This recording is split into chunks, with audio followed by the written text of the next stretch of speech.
Welcome my YouTube channel AC study classes. तो friends, AC study classes में आप सभी का बहुत बहुत स्वागत है।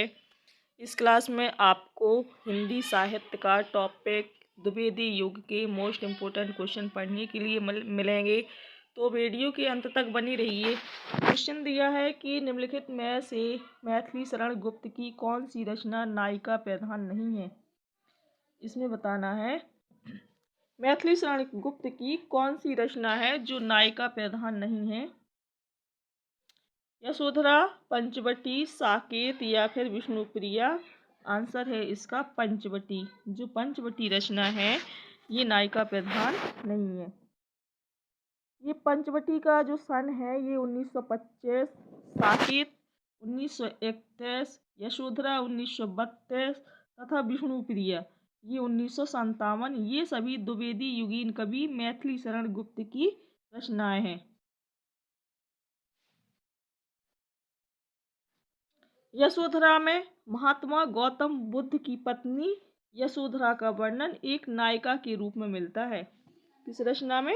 यशोधरा में। साकेत में लक्ष्मण की पत्नी उर्मिला का वर्णन नायिका के रूप में मिलता है। और विष्णुप्रिया, जो विष्णुप्रिया है ये पश्चिम बंगाल की प्रसिद्ध संत चैतन्य महाप्रभु की पत्नी विष्णुप्रिया का नायिका के रूप में वर्णन किया गया है। जबकि पंचवटी जो है ये नायक प्रधान रचना है। क्या है? ये सारी रचनाएं नायिका प्रधान है, लेकिन पंचवटी क्या है? ये नायक प्रधान है। इसके नायक कौन है? लक्ष्मण है। कभी कभी पंचवटी नायक का मतलब जो नायक पंचवटी रचना का नायक भी पूछा जाता है। तो आपको ये नोट कर लेना है कि पंचवटी रचना का जो नायक है वो कौन है? लक्ष्मण है। अगला क्वेश्चन देखते हैं फ्रेंड्स। अगला क्वेश्चन है कि मैथिली शरण गुप्त की निम्नलिखित काव्य कृतियों का सही अनुक्रम बताना है। मैथिली शरण गुप्त की निम्नलिखित काव्य कृतियों का सही अनुक्रम क्या है? यशोधरा, द्वापर, पंचवटी, साकेत या पंचवटी, साकेत, यशोधरा, द्वापर, द्वापर, यशोधरा, पंचवटी, साकेत, साकेत, यशोधरा, द्वापर, पंचवटी। आंसर इसका हो जाएगा बी ऑप्शन,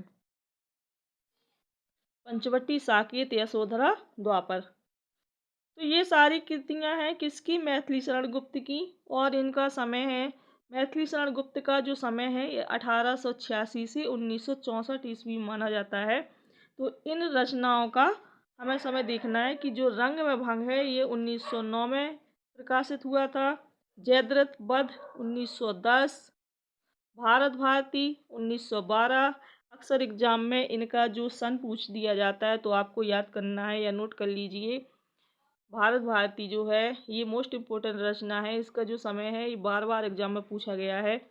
भारत भारती का जो समय है रचना का प्रकाशन वर्ष ये 1912 है। किसान 1917, पंचवटी 1925 में, हिंदू 1927, बिकट भट्ट 1929, गुरुकुल 1929, झंकार 1929, साकेत है 1931 में, यशोधरा 1932, द्वापर 1936, सिद्धराज 1900 द्वापर और सिद्धराज ये दोनों क्या हैं? 1936 में है। और जय भारत 1952 में है। और विष्णुप्रिया 1957 ईस्वी में। इनका सन आपको नोट करना है। अगला क्वेश्चन देखते हैं कि अगला क्वेश्चन क्या है। अगला क्वेश्चन है कि रंग में भंग नामक काव्य कृति के रचयिता कौन है?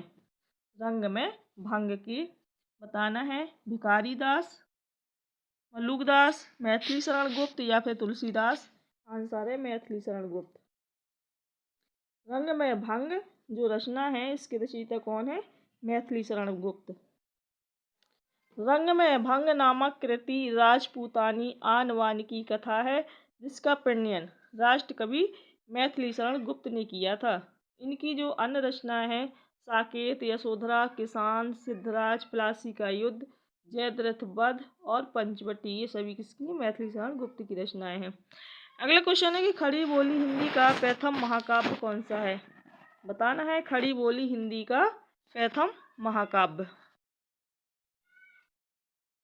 कविता कौमुदी, उद्धव चरित, प्रिय प्रवास या लोकायतन।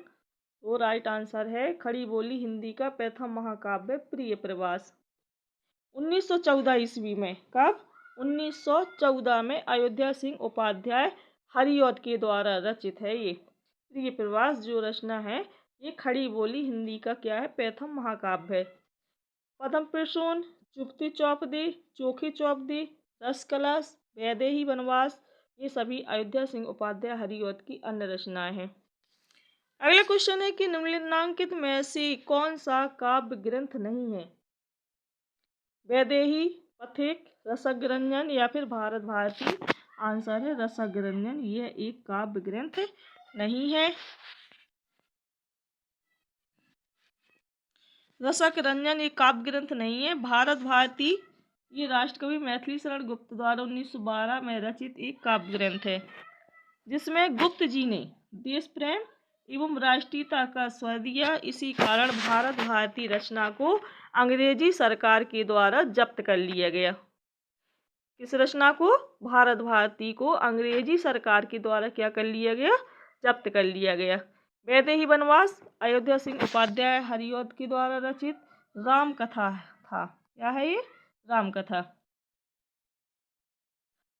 राम कथा पर आधारित एक काव्य ग्रंथ है। पथिक ये राम नरेश त्रिपाठी की काव्य रचना है। अगला क्वेश्चन है कि साकेत महाकाव्य का सर्वाधिक मार्मिक सर्ग कौन सा है? साकेत महाकाव्य का सर्वाधिक मार्मिक सर्ग षष्ठ, सप्तम, अष्टम, नवम। आंसर है नवम। साकेत महाकाव्य का जो सबसे अधिक मार्मिक सर्ग है वो कौन सा है? नौवां सर्ग। साकेत महाकाव्य का सर्वाधिक मार्मिक सर्ग नवम सर्ग है। यह राष्ट्रकवि मैथिली शरण गुप्त द्वारा रचित एक क्या है? महाकाव्य है। मैथिली शरण गुप्त राम भक्त कवि थे। साकेत जो है ये राम कथा पर आधारित क्या है?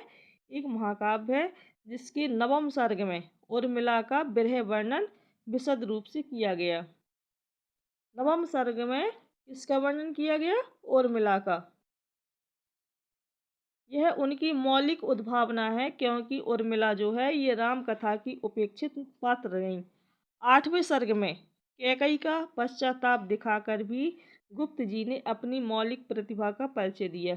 इस रचना में आठवें सर्ग में गुप्त जी ने लगभग 40 कृतियां लिखी। मैथिली शरण गुप्त ने 40 रचनाएं लिखी, जिसमें है जयद्रथ भाट, वध, भारत भारती, पंचवटी, झंकार, साकेत, यशोधरा, द्वापर, जय भारत और विष्णुप्रिया। अगला क्वेश्चन है कि अयोध्या सिंह उपाध्याय हरिऔध के द्वारा लिखित काव्य ग्रंथ है, इसमें से बताना है कौन सा काव्य ग्रंथ अयोध्या सिंह उपाध्याय हरिऔध के द्वारा लिखा गया। पथिक, कनुप्रिया, चोखी चौपदी या फिर वासोदत्ता। आंसर है चोखी चौपदी, सी ऑप्शन सही हो जाएगा। चोखी चौपदी, रस कलश, वैदेही वनवास, चुपती चौपदी, पद्म प्रसून, प्रिय प्रवास। जो प्रिय प्रवास है ये खड़ी बोली में रचित प्रथम महाकाव्य है। आदि ये सभी राष्ट्रीय काव्यधारा के कवि अयोध्या सिंह उपाध्याय हरिऔध द्वारा रचित एक क्या है? ये काव्य ग्रंथ है। जो पथिक रचना है ये राम नरेश त्रिपाठी की और वासवदत्ता सोहनलाल द्विवेदी की रचना है। पथिक के हैं राम नरेश त्रिपाठी और वासवदत्ता की किसकी रचना है? सोहनलाल द्विवेदी की। अगला क्वेश्चन है कि द्विवेदी युग के संपूर्णता प्रतिनिधि कवि हैं कौन से? बताना है द्विवेदी युग के संपूर्णता प्रतिनिधि कवि। श्रीधर पाठक, हरिऔध, मैथिली शरण गुप्त या फिर इनमें से कोई नहीं। आंसर है कौन सा? मैथिली शरण गुप्त। जो मैथिली शरण गुप्त हैं ये द्विवेदी युग के संपूर्णता क्या है? प्रतिनिधि कवि हैं। अगला क्वेश्चन है कि भारत भारती में किस भावना की रूपरेखा प्रस्तुत की गई है? भारत भारती में किस भावना की रूपरेखा प्रस्तुत है? दैन भावना, राष्ट्रीय भावना, प्रेम भावना या फिर भक्ति भावना। आंसर हो जाएगा राष्ट्रीय भावना। भारत भारती में राष्ट्रीय भावना की रूपरेखा को प्रस्तुत किया गया। राष्ट्रीय काव्यधारा के प्रतिनिधि कवि मैथिली शरण गुप्त द्वारा रचित भारत भारती का 1912 ईस्वी में प्रकाशन हुआ। भारत भारती में गुप्त जी की राष्ट्रीय भावना क्या है? पूर्णतः मुखरित हुई। राष्ट्रीय चेतना के साथ साथ भारत भारती में भारत के अतीत का गौरव भी दिखाई देता है इसमें। अगला क्वेश्चन है कि रत्नाकर द्वारा रचित गंगावतरण ये किस छंद में लिखा गया। रत्नाकर द्वारा रचित गंगावतरण ये किस छंद में लिखा गया है। चौपाई, दोहा, रोला या फिर घनाक्षरी। आंसर हो जाएगा रोला छंद में। जगन्नाथ दास रत्नाकर द्वारा रचित जो गंगावतरण है ये रोला छंद में लिखा गया। किस छंद में। रोला छंद में। द्विवेदी युग के ब्रज भाषा के कवि जो जगन्नाथ दास रत्नाकर हैं ये किस युग के हैं। द्विवेदी युग के हैं और ये ब्रज भाषा के कवि हैं। जगन्नाथ दास रत्नाकर ने गंगावतरण नामक काव्य ग्रंथ की रचना रोला छंद में की। जो रोला है ये मात्रिक समछंद है। कैसा। मात्रिक समछंद। इसके प्रत्येक चरण में 24 मात्राएं होती हैं और प्रत्येक चरण में 11 और 13 मात्रा में यति तथा चरण के अंत में 2 गुरु या 2 लघु वर्ण होते हैं। अगला क्वेश्चन है कि भक्ति काल में गृहस्थ जीवन का जैसा सुंदर चित्रण सूरदास में मिलता है वैसा ही आधुनिक काल के किस कवि में मिलता है। हरिऔध, जगन्नाथ दास रत्नाकर, निराला या फिर मैथिली शरण गुप्त। आंसर हो जाएगा डी ऑप्शन। भक्ति काल में गृहस्थ जीवन का जैसा सुंदर चित्रण सूरदास में मिलता है वैसा ही आधुनिक काल के मैथिली शरण गुप्त में मिलता है। डी ऑप्शन सही हो जाएगा। राष्ट्र कवि मैथिली शरण गुप्त ने अपनी रचनाओं में सामाजिक जागृति, राष्ट्रीय चेतना एवं नैतिक मूल्यों पर बल दिया। भारत भारती, पंचवटी, जयद्रथ वध, साकेत, यशोधरा, झंकार, जय भारत एवं विष्णु प्रिया ये मैथिली शरण गुप्त की क्या है प्रमुख रचनाएं हैं। प्रिय प्रवास, चुभती चौपदे, वैदेही वनवास, रस कलश आदि ये अयोध्या सिंह उपाध्याय हरिऔध की क्या है रचना है। और गंगावतरण, ऊधा शतक, गंगा लहरी, कवि कुल कंठाभरण ये सभी जगन्नाथ दास रत्नाकर की रचना है। अगला क्वेश्चन है कि हिंदी भाषा के मानकीकरण की दृष्टि से कौन सा युग सबसे अधिक महत्वपूर्ण युग था। हिंदी भाषा के मानकीकरण की दृष्टि से कौन सा युग सर्वाधिक महत्वपूर्ण युग था। भारतेंदु युग, द्विवेदी युग, छायावादी युग या फिर प्रगतिवादी युग। आंसर हो जाएगा बी ऑप्शन द्विवेदी युग। हिंदी भाषा के मानकीकरण की दृष्टि से द्विवेदी युग सबसे अधिक महत्वपूर्ण युग था और इसका जो श्रेय है ये पूरी तरह से आचार्य महावीर प्रसाद द्विवेदी एवं सरस्वती पत्रिका को है। द्विवेदी जी वर्तनी, शुद्धता, उचित शब्द, विराम चिन्हों के प्रयोग इत्यादि पर विशेष जोर दिया। भारतेंदु युग को नव जागरण का युग भी माना जाता है। यह गद्य के विकास का काल माना जाता है। प्रायः सभी आधुनिक गद्य विधाओं का विकास इसी काल में हुआ। हिंदी कविता में मुक्तक छंद का प्रवेश छायावाद की प्रमुख देन है। हिंदी कविता में जो मुक्तक छंद है इसका प्रवेश किससे हुआ। छायावाद से। परंपरा से हटकर नए भावबोधों का प्रकाशन ये प्रगतिवाद की प्रमुख उपलब्धि है। इसी पर मार्क्सवादी दर्शन का क्या है प्रभाव है। अगला क्वेश्चन है कि किसान की रचनाकार का नाम बताना है। किसान ये किसकी रचना है। मैथिली शरण गुप्त, निराला, हरिऔध या फिर जयशंकर प्रसाद। तो ये मैथिली शरण गुप्त की रचना है किसान। किसान, रंग में भंग, जयद्रथ वध, विकट भट्ट, प्लासी का युद्ध, गुरुकुल, साकेत, पंचवटी, सिद्धराज और यशोधरा ये द्विवेदी युगीन साहित्यकार राष्ट्र कवि मैथिली शरण गुप्त के द्वारा लिखे गए क्या है प्रबंध काव्य। भारत भारती, जयद्रथ वध, झंकार, यशोधरा, जय भारत, विष्णुप्रिया, अनघ आदि ये मैथिली शरण गुप्त की क्या है अन्य रचनाएं हैं। 1912 में प्रकाशित भारत भारती गुप्त जी की राष्ट्रीय चेतना मुखरित हुई। साकेत जो है ये राम कथा पर आधारित महाकाव्य है और यशोधरा ये गौतम बुद्ध के गृह त्याग की घटना पर आधारित क्या है काव्य ग्रंथ है। कौन सा। यशोधरा। अगला क्वेश्चन है कि साकेत में कितने सर्ग हैं। 15, 11, 12 या फिर 7? साकेत में 12 सर्ग हैं। कितने? 12। राष्ट्रकवि मैथिली शरण गुप्त द्वारा रचित साकेत में 12 सर्ग हैं और यह राम कथा पर आधारित एक काव्य ग्रंथ है।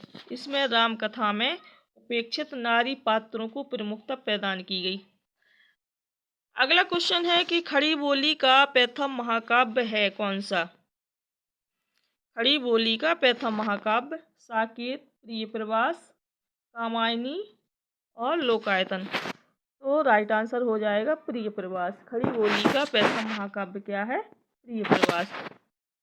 प्रियप्रवास को खड़ी बोली का प्रथम महाकाव्य माना जाता है। इसकी रचयिता हरिऔध जी है और इसमें कृष्ण कथा वर्णित है। जो साकेत है ये मैथिली शरण गुप्त की, कामायनी जयशंकर प्रसाद की और लोकायतन सुमित्रा नंदन पंत की काव्य रचना है। अगला क्वेश्चन है कि क्षत्रिय उठो, क्षत्रिय उठो अब तो कोयस की कालिमा को मेट दो, निज देश को जीवन सहित तन मन तथा धन भेंट दो, वैश्यों सुनो व्यापार सारा मिट चुका है, देश का सब धन विदेशी हर रहे हैं, पार है क्या क्लेश का। उपर्युक्त काव्य पंक्तियों के रचनाकार का नाम बताना है। भारतेंदु हरिश्चंद्र, मैथिली शरण गुप्त, प्रताप नारायण मिश्र या फिर रामधारी सिंह दिनकर। आंसर हो जाएगा मैथिली शरण गुप्त। तो फ्रेंड्स आपको ये पंक्तियाँ भी नोट करना है, याद करते चलिए। इन पंक्तियों के रचनाकार हैं मैथिली शरण गुप्त। अगला क्वेश्चन है कि प्रिय की सुधी सी ये सरिताएं, ये कानन कांता सुसज्जित, मैं तो नहीं किंतु है मेरा हृदय किसी प्रीतम से परिचित, जिसके प्रेम पत्र आते हैं प्रायः सुख संवाद सन्निहित। ये काव्य पंक्तियाँ किस कवि की हैं बताना है आपको। ये किस कवि की पंक्तियाँ हैं? अयोध्या सिंह उपाध्याय हरिऔध, राम नरेश त्रिपाठी, मैथिली शरण गुप्त या फिर लाला भगवान दीन। आंसर हो जाएगा इसका राम नरेश त्रिपाठी। बी ऑप्शन सही हो जाएगा। तो फ्रेंड्स अगर आपको ये वीडियो अच्छा लगा हो तो प्लीज़ लाइक कर दीजिए और अगर आप हमारे चैनल पर नए हैं तो चैनल को सब्सक्राइब कर लीजिए।